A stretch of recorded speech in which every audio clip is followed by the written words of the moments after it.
can feel my body cold against the concrete, but I can't seem to get enough. My mind is fixed on what it wants. I just let you beat me, look at me deceiving.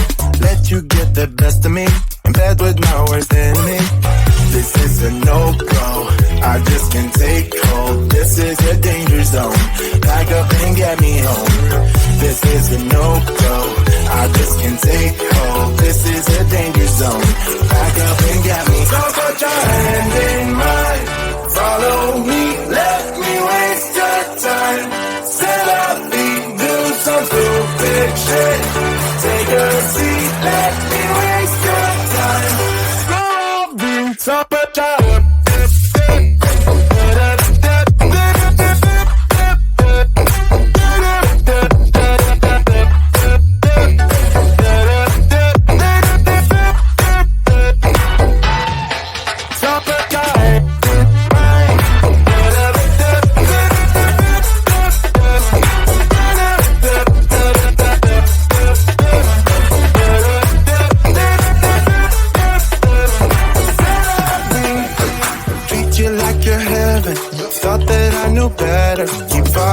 your innocence, acting like you're into me.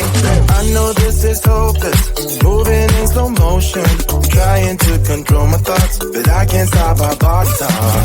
This is a no-go, I just can't take hold. This is a danger zone, back up and get me home.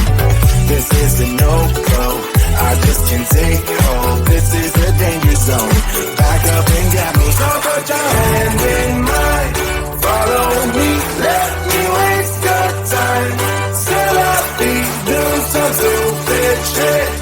Take a seat, let me waste your time. Still up,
can feel my body hold against the concrete, but I can't seem to get enough. My mind is fixed on what it wants.